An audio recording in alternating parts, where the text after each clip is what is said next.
Please get ready for a dictation of exercise number 14 from Progressive Magazine of December 2021. 5 seconds.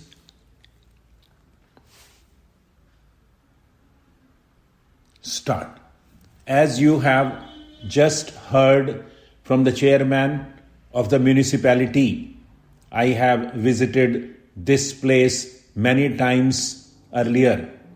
The first time that I came here, I think I was 25 years ago, and now that I have come again, this past quarter of a century passes before my eyes.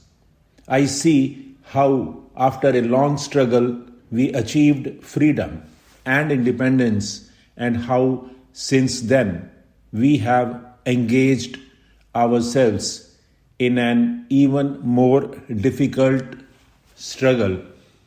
The struggle to achieve economic well-being and higher standards for all our people. Everyone will agree with that objective of economic well-being. Why then do we differ in many ways? Why are there various parties? It is good to have various parties because when there are different approaches to a problem, more light is thrown upon it. I do not believe in all people being regimented to think in one way. I want free flow and free exchange of thought, and out of that we sometimes find a bit of the truth. Nevertheless, why do we differ often and quarrel with one another about the way and the path to be pursued? I want to say a few words about that to you.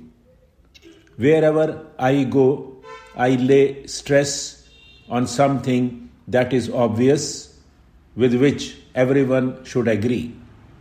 I lay stress on the unity of India, not merely the political unity which we have achieved, but something far deeper, the emotional unity, the integration of our minds and hearts, the suppression of feelings of separatism. While all people agree about the unity of India, there are many people and even some parties that act in a way which can only result in breaking the unity of India. Why they do so, I do not know.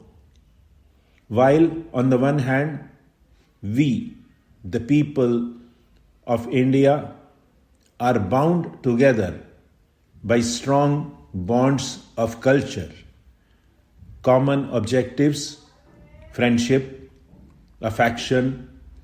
On the other, unfortunately, there are inherent in India separatist and disruptive tendencies which raise their head whenever some new question arises. We talk about the recognition of states. By all means, let us discuss it. But why this passion and fury? What does this separatism ultimately mean? Not your affection for you, fellow man, but your dislike of others.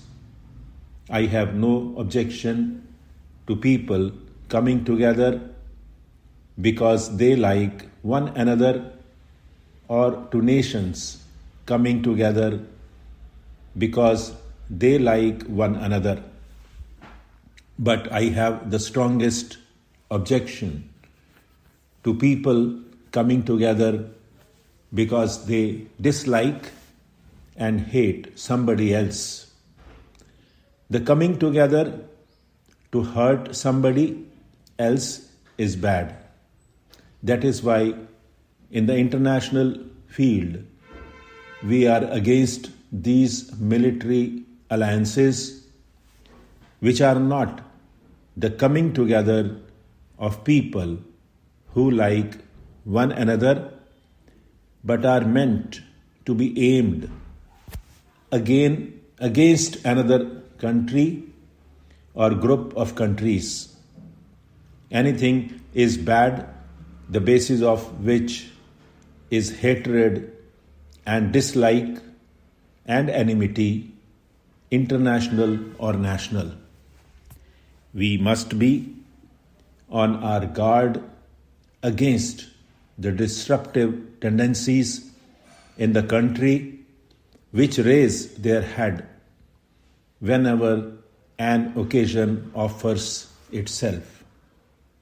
Among these disruptive tendencies are some which come under the name of communalism, politics under some religious garb, one religious group being incited to hate another religious group. Then there is provincialism. There is casteism, perhaps the most dangerous of all in our country. When the caste system came into being, it may have been very good, but for the last few hundred years, it has weakened us nationally and socially. It has divided us up into small groups. It has separated us into clans of people, some calling themselves high caste and some middle caste and some low caste and some no caste at all. And so we have this inequality persisting, one group being exploited by another. I think that was the main reason for India's weakness and India's downfall. We have before us all these lessons of history. We have seen how repeatedly, in spite of our many virtues and our great abilities, we have fallen in the race of the nations, and because of this lack of unity amongst us, the entire community of India has been separated into castes and creeds which do not pull together. Therefore, I lay stress everywhere on the unity of India and on our need to fight communalism, provincialism, and casteism. So far as I am concerned, and I hope so far as you are concerned, there is no division between North and South and East and West of India. There is only one India of which all of us, you and I, are inheritors. It belongs to all of us. This southern part of India is not your private preserve. I have as much right to it as you.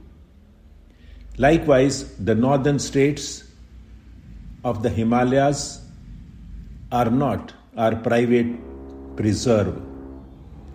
They are your inheritance also. They belong to you as much as to anybody else in India. So the whole of India, from the north to the south, is the common heritage of every Indian, and all India's history is our common heritage for all purposes. Stop.